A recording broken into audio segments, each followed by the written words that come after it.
Hi guys, welcome back. நான் GDM. So இந்த வீடியோவில் நம்ம என்ன பார்க்க போகிறோன்னா, இந்த February 14க்கு பிரேமம் படத்தை பிக் ஸ்க்ரீனில் ரிலீஸ் பண்ணியிருந்தாங்க.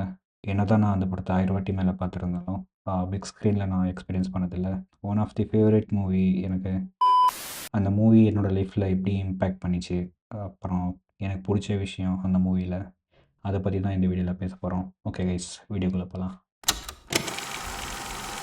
பிரேமம் படம் வந்து எனக்கு எப்படி தெரிய வந்ததுன்னா, இந்த ஜீ தமிழில் ஒரு சினிமா நியூஸ்னு வரும். ஒரு 100 நியூஸ் போடுவாங்க. ஸோ அதில் சப்கான்ஷியஸாக தான் ஞாபகம் இருந்தது, இந்த மாதிரி ஒரு படம் லீக் ஆகிடுச்சு அப்படின்ட்டு. பட் எனக்கு நான் அவ்வளோ கண்டுக்கல, ஏதோ ஒரு படம் லீக் ஆகிருக்கு போல அப்படின்ட்டு நான் கண்டுக்காமல் போயிட்டேன். தியேட்டரில் வரதுக்கு முன்னாடியே அந்த படம் லீக் ஆகிடுச்சின்னு நினைக்கிறேன். அந்த 2015-16 டைம் நினைக்கிறேன்.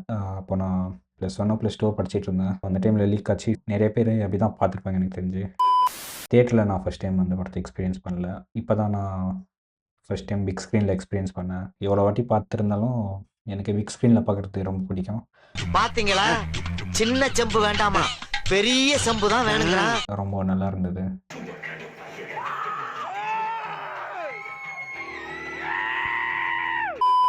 ஸோ பிரேமம் படம் வந்து இந்த விசிட்டிங் கார்டு மாதிரி நிறைய பேருக்கு. எப்படின்னா, மாலிவுட்னு ஒரு இண்டஸ்ட்ரி இருக்கும் தெரியும். அதில் மம்முட்டி, மோகன்லால் இவங்க 2 பேர் மட்டும் தான் தெரியும்.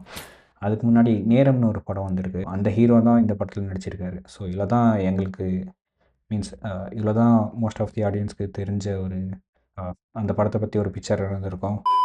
பிஸ்தான்னு ஒரு சாங் வந்ததில்ல, அந்த படத்தில் நடித்த ஹீரோ தான் இந்த படத்தில் நடிச்சிருக்காங்கன்ட்டு. நிவின் பாலி பற்றி அவ்வளோ வேறு படமும் அந்த டைம்லலாம் பார்த்தது இல்லை. எனக்கு தெரிஞ்சு ஃபஸ்ட் படம் அதுதான் நினைக்கிறேன் பார்த்தது, நிவின் பாலியோடது. ஸோ ஒரு விசிட்டிங் கார்டு மாதிரி பிரேமம் படம். அந்த படம் பார்த்ததுக்கப்புறம் தான் நிறைய மலையாளம் படம் எக்ஸ்ப்ளோர் பண்ணி பார்த்துட்டு இருந்தாங்க அதுக்கப்புறம் நிறைய பேர். பிரேமம் வந்து அந்த டைமில் எப்படி இம்பேக்ட் பண்ணிச்சுன்னா, அது வந்து கம்மிங் ஆஃப் ஏஜ் ஜானர் தான். நாமளும் அந்த ஏஜில் தானே இருந்தோம். ஸோ அதனால் ரொம்ப பிடிச்சிருந்தது. ரொம்ப பிடிச்சிருக்கு, ரொம்ப பிடிச்சிருக்கு. படம் பார்த்துட்டு எல்லாருக்கும் இது ஃபீல் ஆயிருக்கும்னு தான் நினைக்கிறேன், மோஸ்ட்லி தமிழ் ஆடியன்ஸுக்கு. என்னென்னா, இந்த ஆட்டோகிராஃப் படம் இருக்குது, ஸோ அந்த மாதிரி இருக்குன்ட்டு அந்த டைம்லாம் பேசிகிட்டு இருந்தாங்க. பட் என்ன தான் அந்த மாதிரி இருந்தாலும், ஸோ அதை பற்றியும் அல்ஃபான்ஸ் புதிரனும் பேசியிருக்காரு, அப்புறம் சேரனும் பேசியிருக்காருன்னு நினைக்கிறேன். நான் பார்த்தேன் அல்ஃபோன்ஸ் புத்திரன்ட்ட பேசினேன். ஹர்ட் ஆகல. ஏன்னா ஒரு இன்ஸ்பிரேஷன்றது எங்கேருந்து வேணாலும் வரலாம். வெளிநாட்டு படத்தை பார்த்து தான் இன்ஸ்பிரேஷன் ஆகணும்னு அவசியம் இல்லை. நம்ம ஊர் படத்தை பார்த்து இன்ஸ்பிரேஷன் ஆகி நம்ம பக்கத்தில் ஒருத்தர் இதே மாதிரி படம் பண்ணான்ற சந்தோஷம் தானே. பட் இதில் ரொம்ப க்ரியேட்டிவாக இருந்தது எனக்கு. மூவி ஸ்டார்டிங்கில் இருந்து அந்த மூவி நேம் ஸ்டார்ட் ஆகும் பாருங்கள், அந்த விஷயத்துல இருந்து இன்ன வரைக்கும் எனக்கு பிடிச்ச ஒரு படம்னா இதுதான்.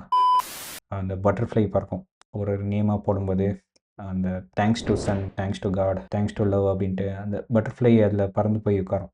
ஸோ அந்த லெட்டரில் உட்காரும்போது அந்த கலர்லாம் சேஞ்ச் ஆகும். ஸோ அது ரொம்ப க்ரியேட்டிவாக இருந்தது. ஒரு நல்ல குவாலிட்டியில் ஒரு படத்தை அந்த கிட்ட வச்சு அந்த மாதிரி ஒரு க்ரியேட்டிவாக நான் அவ்வளோ எக்ஸ்பீரியன்ஸ் பண்ணதில்லை. அதுவே எனக்கு ஃபஸ்ட்லேயே ரொம்ப இம்ப்ரெஸ் பண்ணிடுச்சு. அப்புறம் அந்த மியூசிக் தான். ஸ்டார்டிங்கில் ஒரு மியூசிக் வரும், அது வந்தோடனே தெரிஞ்சிடும் ஓகே இது பிரேமம் படம் அப்படின்ட்டு. இது ஒரு பிடிச்ச விஷயம் அந்த படத்தில். அந்த கிரெடிட்ஸ் போடுவாங்களே ஸ்டார்டிங்கில், அப்போ தான் தெரியும் ஓகே இவங்க எல்லாத்துக்குமே கிரெடிட்ஸ் கொடுப்பாங்க. நீ வேறயா, நீ வேறயா. அதில் நிறைய தமிழ் ஆக்டர்ஸ் பேர் இருந்தது. விஜய் சேதுபதி, பாபி சிம்ஹா, ஸோ இந்த மாதிரி நிறைய பேர் இருந்து அப்போல்லாம் அப்சர்வ் பண்ணல. ரீவாட்ச் பண்ணும்போது தான் அதெல்லாம் பார்க்கும்போது தெரிஞ்சது. வேறு அந்த படத்தில் எனக்கு பிடிச்ச விஷயம்னா, பிரேமம் படம் டைட்டில் இருக்குல்ல, அதுவே ஒரு பட்டர்ஃப்ளை ஷேப்பில் எழுதியிருப்பாங்க மலையாளம் வேர்ட்ஸ் யூஸ் பண்ணி. ஸோ அது நான் ரொம்ப நாள் அப்சர்வே பண்ணல. அது தெலுங்கில் ரீமேக் பண்ணும்போது தான் அந்த கலாச்சிட்டு இருந்தாங்க, செருப்பு மாதிரி இருக்குன்ட்டு. அப்போ தான் நான் இந்த இதை அப்சர்வ் பண்ணேன், ஓகே பிரேமம்னு தான் எழுதியிருக்குன்ட்டு. மலையாளம் படிக்க தெரியாதுல்ல, ஸோ கரெக்டாக அப்சர்வ் பண்ணல. அந்த டைமில் அந்த மீம்லாம் ஓடிட்டு இருந்துச்சு பயங்கரமாக. ரீமேக் பண்ணனால அந்த படத்தை கலாய்ச்சிருந்தாங்க. ஆல்ரெடி ஒரு வீடியோவில் கூட நான் பேசியிருக்கேன். அந்த இயர் அப்படியே பாஸ் பண்ணிட்டு ஒரு லைஃப் ஈவெண்ட் நடந்ததுக்கப்புறம் அப்படியே ஸ்க்ரால் பண்ணி விட்ட மாதிரி போகும்.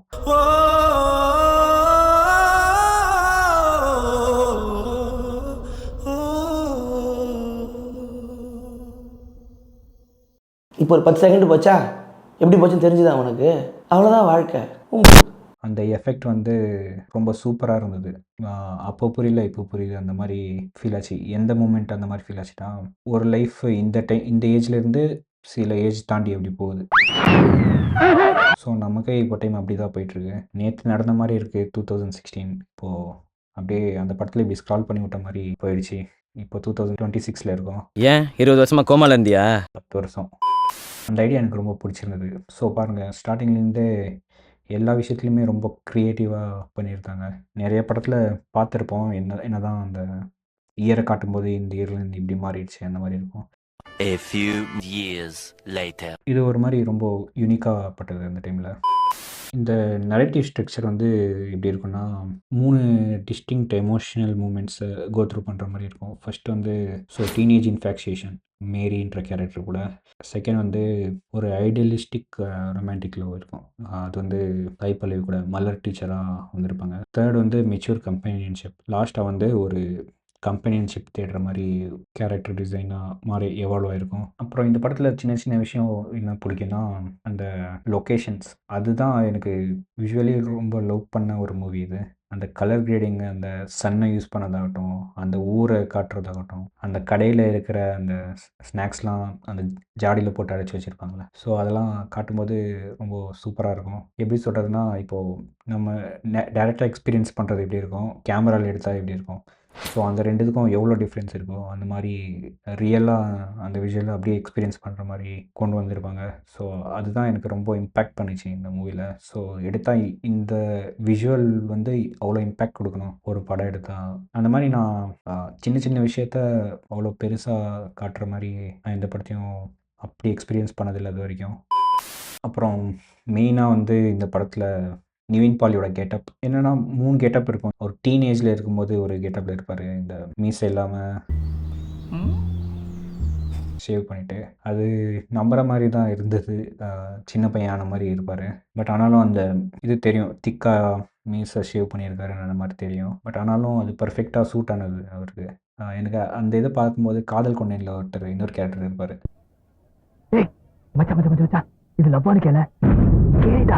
அவரை பார்த்த மாதிரி ஃபீல் ஆயிடுச்சு. ஸோ அந்த டீனேஜ்க்கு அப்புறம் காலேஜ் பிஎட் வச்சுட்டு நெக்ஸ்ட்டு காலேஜில் படிக்கிறப்போ ஒரு கெட்டப்பு, ஒரு 20ஸ்ல இருக்கிற கெட்டப்பு. ஸோ இந்த காலேஜில் காட்டின சீன்ஸ் கூட ரொம்ப ரியலிஸ்டிக்காக இருக்கும். இந்த படத்தை பார்த்ததுக்கப்புறம் தான் நிறைய பேருக்கு தெரியும், இந்த வேஷ்டி கட்டிட்டு கூட காலேஜுக்கு போகலாம் கேரளாவில். ஏன் எனக்கு கூட அப்படி தான் தெரியும். அது தமிழ்நாடு இல்லை வேறு ஸ்டேட் ஆகட்டும், அங்கெல்லாம் அலோவ் பண்ண மாட்டாங்கன்னு தான் நினைக்கிறேன். ஒரு காலேஜ் டேவோ அந்த மாதிரி இருக்கிற டைமில், எத்னிக் டே அந்த மாதிரி டைமில் தான், நார்மல் டேயில் வேறு யூனிஃபார்ம்ஸ் இல்லை அந்த மாதிரி தான் இருக்கும். அதுக்கப்புறம் மேரேஜ் பண்ணுற ஏஜ் அந்த அந்த டைமில் ஒரு கெட்டப் இருக்கும். வெறும் மீசை மட்டும் வச்சுட்டு ஒரு பிஸ்னஸ் ரன் பண்ணிட்டுருப்பாரு. ஸோ இந்த 3 கெட்டப்புமே பக்காவாக ட்ரான்ஸ்ஃபர்மேஷன் எவ்வளோ பண்ணியிருக்காரு அந்த மாதிரி ஃபீல் ஆகும் ஆக்சுவலி. அதுலேயே வேறு யாரோ மாதிரி இருப்பார், காலேஜ் கேரக்டர்லேயே ஒரு மாதிரி இருப்பார். ஸோ இது 3மே ட்ரான்ஸ்ஃபர்மேஷன் பக்காவாக இருக்கும். சினிமாட்டோகிராஃபியும் இந்த படத்தில் சூப்பராக இருக்கும். பெரிய பெரிய ஃப்ரேம்ஸ் வச்சுருப்பாங்க, மீன்ஸ் ஒய்டர் ஃப்ரேம்ஸ். எக்ஸாம்பிளுக்கு இந்த அவங்க ஃப்ரெண்ட்ஸ் கிட்ட பேசுகிற சீன்ஸ் ஆகட்டும், அந்த பிரிட்ஜில் நடக்கிறது, ஆழ்வா சாங்கில் பார்த்துருவீங்க, மீன்ஸ் லாங் ஃப்ரேம்ஸ் வச்சுருப்பாங்க. செகண்ட் வந்து காலேஜ் க்ளோஸ்அப்ஸு நிறைய இருக்கும். ஸோ அந்த பெஞ்சில் உட்காந்துட்டு அந்த அவங்க லவ் கன்வே பண்ணுற மாதிரி சீன்ஸ்லாம் சூப்பராக இருக்கும். என்றென்றும் உன்னை காதல் செய்யவா. க்ளோஸ்அப் சீன்ஸ்லாம் சூப்பராக ஒர்க் அவுட் ஆகிருக்கும் அதில். இந்த படத்தை மெயின் என்னென்னா கலர் பேலட் கரெக்டாக ஒர்க் அவுட் ஆகிருக்கும். நிறைய கலர்ஸ் பார்க்கும்போது அந்த நேச்சராக கொடுக்குற விஷயத்த கூட யூஸ் பண்ணியிருப்பாங்க. சன்லைட்டு, நேச்சர் லைட்டிங்கு, அந்த பட்டர்ஃப்ளை, அந்த சுற்றி இருக்கிற என்விரான்மெண்ட்டு, சிகப்பு கலர் புடவை, அதுக்கு மேட்சிங்காக ஜாக்கெட்டு, தலை நிறைய மல்லிகைப்பூ. ஸோ ஆர்டிஃபிஷியலாக ஒரு செட்டு போட்டு எடுத்த மாதிரி இல்லாமல் நேச்சுரலாக லைவ் லொக்கேஷன்லேயே போய் ஷூட் பண்ண மாதிரி இருக்கும் நிறையா விஷயம். ஸோ அதனால தான் ரொம்ப கனெக்ட் ஆச்சுன்னு நினைக்கிறேன். ஏன்னா ரியல் லொக்கேஷன்லேயே நம்ம அந்த படத்தை பார்க்குற மாதிரி ஒரு ஃபீல் கொடுத்துறோன்றது. கலர் கிரேடிங் பர்ஃபெக்டாக ஒர்க் அவுட் ஆகிருக்கும். சூப்பரான கலர் கிரேடிங் யூஸ் பண்ணி சீனுக்கு ஏற்ற மாதிரி இதெல்லாம் ஒர்க் அவுட் ஆகிருக்குல்ல. ஸோ அதை ரொம்ப இம்பேக்ட் பண்ணிச்சு.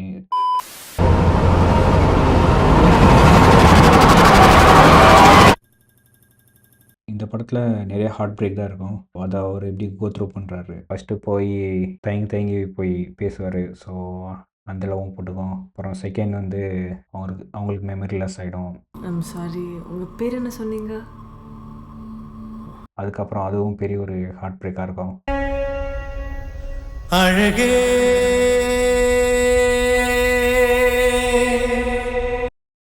மூணாவது வந்து போய் பேச தான் ட்ரை பண்ணுவார். அதுக்குள்ளேயே பேசும்போது என் கார்டு போட்ட மாதிரி ஆகிடும். ഈ സൺഡേൻ്റെ എൻഗേജ്മെൻ്റ് ആണ്. ஸோ அதெல்லாம் இப்போ கூட ரொம்ப ரிலேட்டபுளாக இருக்குது. அதனாலே இன்னும் அந்த கேரக்டர் பார்க்கும்போது ரொம்ப என்ஜாய் பண்ணுற மாதிரி இருக்குது. அந்த ஃபேஸ் வந்து சூப்பராக எக்ஸிக்யூட் பண்ணியிருப்பாங்க. அதில் ஆக்டிங் வந்து ரொம்ப ரியலிஸ்டிக்காக இருக்கும். நிவின் பாலியோடது ரிலேட்டபுளாக இருந்தது அந்த ஏஜில். இந்த படத்தை பார்க்கும்போது நாம் எப்படி திங்க் பண்ணுவோமோ அந்த மாதிரி அவரும் கோ த்ரூ பண்ணிகிட்ருப்பாரு. அப்புறம் லாஸ்ட்டில் டேரக்டரே இல்லை ஒரு கேரக்டர் நடிச்சிருப்பார். மடனா செபஸ்டியன் கல்யாணம் பண்ணிக்கிற மாதிரி ஒரு சீனில் வருவார். அவர் போட்டு பலன்னு பழப்பார். அந்த சீன்லாம் சூப்பராக இருக்கும். നീ പെട്രോളിന്റെ വില കൂട്ടും. ஸோ இந்த மாதிரி நிறைய சீன் பிடிக்கும். பட் என்ன ஷாக்கிங்காக இருந்ததுன்னா, செலின் அந்த சின்ன பொண்ணு தான் மரண செபஸ்டியன் செலின்னு தெரியும் போது எப்படி ரியாக்ட் பண்ணுறதுன்னு தெரியல அந்த ஏஜில். பட் அந்த மீம்ஸில் தான் போட்டு பயங்கரமாக கலாய்ச்சி எடுத்துருந்தாங்க. ஸோ இப்போ பிரேமலு படத்தில் கூட ஒன்று இது காட்டியிருப்பாங்க. ஒரு பாட்டில் எடுத்து மாடியிலேருந்து தூக்கி போடுவாங்க. யார் தலையில் விழுதோ அவனை தான் நீ கட்டிக்கணும் அப்படின்ட்டு சொல்கிற மாதிரி ஏதோ ஒரு சீன் இருக்கும். ஸோ இதுவும் அதே மாதிரி தான். അവൻ தான் என் தம்பி. அவங்க சின்ன வயசுலேயே பேசின மாதிரி ஒரு சீன் வச்சுட்டு நீ எனக்கு கல்யாணம் பண்ணிக்கோ அந்த மாதிரி ஒரு சீன் இருக்கும். ஸோ அது அப்படியே லாஸ்ட்டில் நிஜமாகவே நடக்கும். നിന്നെ കെട്ടട്ടെ. மெயின் என்னென்னா இந்த படத்தில் காட்டின லொக்கேஷன்ஸு, அந்த ஹோட்டல் லொக்கேஷன்ஸு, காலேஜ் லொக்கேஷனு, காலேஜில் இருக்கிற கிளாஸ் ரூம்ஸு, பெஞ்சு, அந்த பேக்கரி ஆகட்டும், அதெல்லாம் சூப்பராக இருந்தது. அந்த அந்த பேக்கரி ஆர்கிடெக்சர்லாம் சூப்பராக பண்ணியிருப்பாங்க. அப்புறம் அவங்களோட ஹாஸ்டல் லொக்கேஷன் ஆகட்டும், அங்கே விளையாடிட்டு இருப்பாங்க ஃப்ரெண்ட்ஸ் கூட. ஸோ ஃப்ரெண்ட்ஸு ஒரு ரூம்குள்ளே இருந்தால் எப்படி இருப்பாங்க, ரொம்ப நேச்சுரலாக இருந்தது அந்த லொக்கேஷன்லாம். சும்மா படம் எடுக்கிறோன்ட்டு ஏதோ ஃபோர்ஸ் பண்ணி லொக்கேஷன் சேஞ்ச் பண்ண மாதிரிலாம் இல்லை. நேச்சுரலாக ஒரு பேச்சுலர்ஸ் ரூம் எப்படி இருக்குமோ அந்த மாதிரி பர்ஃபெக்டாக இருந்தது. ரியல் லொக்கேஷன்ஸ்லேயே போயிட்டு ஒர்க் பண்ணியிருக்காங்க. அப்புறம் இந்த படத்தில் நிறைய காமெடிஸ் இருக்கும் கைஸ். அந்த அந்த ஒரு குதிரையில் வருவார் அந்த கேரக்டர்லாம் ஸ்டார்டிங்லேருந்து இல்லை எண்டு வரைக்கும் அங்கங்கே வருவார். ஸோ இந்த படம் வந்து ஒரு நாஸ்டாலஜியா ஃபீல் கொடுக்கும் எல்லாருக்கும். ஏன்னா 2016 பார்த்து இம்பேக்ட் பண்ணியிருக்கோம் நிறைய பேருக்கு. அந்த டைமில் பார்த்துருந்தா அவங்களுக்கு கண்டிப்பாக இந்த படம் ஒரு நாஸ்டாலஜியாவாக இருக்கும். இந்த படம் ஜஸ்ட் ஒரு மூவி மட்டும் இல்லை, அவங்களோட லைஃப்பில் நடக்கிற ஈவெண்ட்டை எப்படி ஹேண்டில் பண்ணுறாங்க, ரிலேட்டபுளாக இருக்கும். ஸோ அதனால் இந்த படத்தை ரீவாட்ச் பண்ணும்போது ஒரு மாதிரி குட் ஃபீல் கொடுக்குது. இதில் ஆன்டகனிஸ்ட்னு ஒருத்தர் இருக்க மாட்டார் அவர் பெருசாக. இந்த படத்தில் நடக்கிற கான்ஃப்ளிக்ட் எப்படி இருக்குன்னா, நிவின் பாலிக்கு கேரக்டர் டெவலப்மெண்ட் மாதிரி தானே இருக்கும். ஸோ இந்த ஜானரே எப்படி தானே அவருக்குள்ளே போராடிட்டு வெளியே வர மாதிரி இருக்கும். ஸோ மெயின் என்னென்னா இந்த படத்தில் எடிட்டிங் ஸ்டைல் தான் எனக்கு ரொம்ப பிடிச்சிருந்தது. இந்த படத்தை அல்ஃபோன்ஸ் புத்திரனே எடிட் பண்ணார் அப்படின்ட்டு கேள்விப்பட்டேன். அவர் தான் எடிட் பண்ணி டைரக்ட் பண்ணியிருக்காரு இந்த மூவியை. இன்னொரு இது கூட கேள்விப்பட்டேன், இந்த படத்துக்கு ஆக்சுவலி இனிஷியலி துல்கர் சல்மான் அவங்கள தான் நடிக்க வைக்கிறதா பேச்சு இருந்தது தான் அப்படின்ட்டு கேள்விப்பட்டேன். பட் அதுக்கப்புறம் தான் நிவின் பாலியை கேரக்டருக்கு சூஸ் பண்ணதா கேட்டிருக்கேன். இது உண்மையானு தெரில, தெரிஞ்சால் சொல்லுங்கள். அப்புறம் இந்த படத்தில் நடித்த எல்லா ஆக்டர்ஸுமே ஹிட் ஆனாங்க. சாய் பல்லவி வந்து பயங்கரமான ஒரு பீக்குக்கு போனாங்க அந்த படத்தில் இருந்து. சாய் பல்லவி கேரக்டர் வந்து ரொம்ப நேச்சுரலாக இருக்கும். ஸோ அவங்களுக்கு அதுக்காகவே ரொம்ப ஃபேமஸ் ஆனாங்க. மினிமல் மேக்கப் தான் இருக்கும் அவங்களுக்கு. நார்மலாக ஒரு ஹீரோயினை இப்படி கூட ப்ரெசென்ட் பண்ணலாம் அப்படின்ட்டு காட்டுற மாதிரி ஒரு படமாக இருந்தது ஆக்சுவலி. மெடனா செபஸ்டியன் அப்புறம் அனுபமா பரமேஸ்வரன், இந்த 3 ஆக்ட்ரஸஸும் பயங்கரமான ஹிட் ஆனாங்க. வேறு இண்டஸ்ட்ரிலாம் போய் நிறைய படம் ஒர்க் பண்ணியிருக்காங்க ஆக்சுவலி. நிவின் பாலிக்கும் அதே மாதிரி தான் பயங்கர ஒரு ஃபேன் பேஸ் மாதிரி க்ரியேட் ஆச்சு எல்லா ஊர்லேயும். ரொம்ப பிடிக்க ஆரம்பிச்சிருச்சு எல்லாருக்கும். ஸோ அவங்களோட படம் நிறைய வேறு படம்லாம் எக்ஸ்ப்ளோர் பண்ண ஸ்டார்ட் பண்ணாங்க. நானே நிறைய படம் பார்த்துட்டேன் இந்த படத்துக்கு அப்புறம் அவங்களோடது. இந்த படம் வந்து 4 கோடி தான் பட்ஜெட் ஆகும் அப்படின்னு பார்த்தேன். பெரிய கமர்ஷியல் ஹிட் அப்படின்னு சொன்னாங்க. ஏன்னா கேரளாலேயே 175+ டேஸ் ஓடி இருக்கு. அப்புறம் 300+ டேஸ் தமிழ்நாடு ஓடி இருக்கு அப்படின்ட்டு நான் கேள்விப்பட்டிருக்கேன். இந்த படத்துக்கு ஒரு கல்ட் ஃபாலோயிங் இருக்குது. அந்த ஃபாலோயிங்கில் நானும் ஒரு ஃபாலோவர் தான். இந்த லொக்கேஷன்ஸ் எனக்கு ரொம்ப பிடிச்சிருந்தது. ஆலுவா அந்த லொக்கேஷனில் தான் எடுத்திருக்காங்களாம். அவங்க சின்ன வயசில் வளர்ந்த இடம், அவங்க தெரிஞ்ச இடம், அங்கே தான் போய் ஆக்சுவலாக ஷூட் பண்ணியிருக்காங்கன்ட்டு கேள்விப்பட்டேன். இந்த படத்தில் நடித்த அந்த ஃப்ரெண்ட்ஸ் கேரக்டர் இருக்காங்களே, கொயா ஷம்பு அவங்க வந்து ஆக்சுவல் அல்ஃபோன்ஸ் புத்திரனோட ரியல் சைல்ட்ஹுட் ஃப்ரெண்ட்ஸ் அப்படின்ட்டு எங்கேயோ படித்த மாதிரி கேள்விப்பட்டிருக்கேன். அது உண்மையான்னு தெரியல. ஸோ அவங்கள வச்சு தான் காஸ்ட் பண்ணியிருப்பாங்க இந்த படத்தை. அது சூப்பராக ஒர்க் அவுட் ஆயிருந்தது. ரொம்ப ரிலேட்டபிளாக இருந்தது அந்த கேரக்டர்ஸ்லாம். அந்த ஃப்ரெண்ட்ஷிப்பே ஒரு மாதிரி நல்லா இருந்தது பார்க்குறதுக்கு. அப்புறம் வந்து இந்த படத்தில் எனக்கு ரொம்ப ரொம்ப ரொம்ப பிடிச்ச விஷயம் என்னென்னா, இந்த சவுண்ட் ட்ராக் ஆகட்டும், சாங்ஸ் ஆகட்டும். ஸோ சவுண்ட் ட்ராக் என்னென்னா, ஆக்சுவலி இந்த சின்ன சின்ன விஷயத்துக்கு மீன்ஸ் சின்ன சின்ன சீனுக்கு கூட அதுக்கேற்ற மாதிரி ஒரு சவுண்ட் ட்ராக் க்ரியேட் பண்ணியிருப்பாங்க. எல்லா பாட்டுமே பிடிக்கும் ஆக்சுவலி. ஸோ இந்த படத்தோட மியூசிக் டைரக்டர் வந்து ராஜேஷ் முருகேசன் அப்படின்னு நினைக்கிறேன். ஸோ ஒரு சாங்கை பார்க்கலாம். ஃபர்ஸ்ட் வந்து ஆலுவா புலியிட திருத்தில், சிங்கர் வந்து வினித் ஸ்ரீனிவாசன். அந்த சாங்கு விஷுவல்ஸும் சூப்பராக இருக்கும், அந்த லொக்கேஷன்ஸ் சூப்பராக இருக்கும். அதை பர்ஃபெக்டாக யூஸ் பண்ணியிருப்பாங்க. அந்த சன்னாகட்டும், அந்த படகுல போகிறதாகட்டும், சர்ச்சில் பாடுறதாகட்டும், நம்மளே அந்த கதைக்குள்ளே போய் அந்த கேரக்டராக மாறின மாதிரி ஃபீல் கொடுக்கும் ஆக்சுவலி அந்த சாங்கு. நெக்ஸ்ட் வந்து ராக்கான் குத்து. ஸோ இந்த சாங் வந்து அந்த காலேஜில் பெர்ஃபார்ம் பண்ணுவாங்க டான்ஸுன்ட்டு. இது அனிருத் பாடியிருக்கான்ட்டு கேட்கும்போது ஷாக் ஆகிடுச்சு. வேறு இண்டஸ்ட்ரியில் கூட போய் கொலாபரேட் பண்ணிகிட்ருக்காங்க அப்படின்ட்டு. அப்போ தான் ஒரு மாதிரி ஷாக்கிங்காக இருந்தது, சந்தோஷமாக இருந்தது அது பார்க்கும்போது. ஸோ ராக்கான் குத்து லிரிக்ஸ் வந்து தமிழில் தான் இருக்கும். அவ்வளோ லிரிக்ஸ் வந்து அவ்வளோ நல்லா இல்லைனாலும் பட் பாட்டு ஓகே. அந்த மாதிரி பீட் சூப்பராக இருக்கும். நெக்ஸ்ட் வந்து இந்த சாங் தான் எல்லாருக்குமே ஃபேவரட்னு நினைக்கிறேன், மலரே. ஸோ இதில் வந்து அந்த விஷுவல்ஸ்க்கே நிறைய பேர் அடிக்ட். அப்புறம் அந்த சாங் வந்து பாடுனது விஜய் யேசுதாஸ். அவர் வாய்ஸ் பற்றி நான் சொல்ல வேண்டியதில்லை. இந்த சாங் வந்து அவ்வளோ ஒரு இம்பேக்ட் கொடுத்த ஒரு சாங். எந்த மாதிரி ஒரு மூடில் இருந்தாலும் இந்த சாங் கேட்டோன்னா அப்படியே ஸ்மூத்தான மாதிரி இருக்கும், சூப்பராக இருக்கும் அந்த சாங். ஸோ அப்பப்போ அந்த சாங் கேட்டுட்டு தான் இருப்பேன். ஃபேவரட் சாங் லிஸ்ட்டில் இருக்கிற ஒரு சாங் தான் இது, சின்ன சின்ன. ஸோ இது வந்து எனக்கு பிடிச்ச சிங்கர் ஒருத்தர் இருக்கார், ஆலப் ராஜுன்ட்டு. ஸோ அவரும் இந்த பாட்டில் பாடியிருக்காரு. இந்த பாட்டும் ரொம்ப க்யூட்டாக சிம்பிளாக சூப்பராக இருக்கும். இதுவும் எனக்கு ரொம்ப பிடிச்ச பாட்டு. இது புத்தன் காலம். ஸோ இது வந்து ஒரு அந்த மியூசிக் ப்ளே ஆனாலே கண்டுபிடிச்சிருவாங்க இது பிரேமம் படம் அப்படின்ட்டு. ஸ்டார்டிங்கில் அந்த பேனரோ இது வரும், ப்ரொடக்ஷன் நியூஸ் தான் இது தெரில. அது வரும்போது இந்த மியூசிக் தான் ப்ளே ஆகும். இது கேட்கும்போது ஒரு ரீஃப்ரெஷ்ஷான ஃபீல் வரும். அப்புறம் காலம் கெட்டு போய். ஸோ இந்த பாட்டெலாம் போட்டு நான் ரொம்ப சேடாக ஃபீல் பண்ணிகிட்டு இருந்தேன் அந்த டைமில்.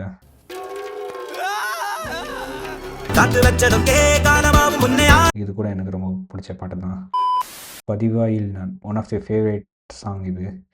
ஸோ அந்த லிரிக்ஸு எதுவுமே அந்த டைமில் புரியல, பட் இப்போ எனக்கு ஓரளவுக்கு புரியும்.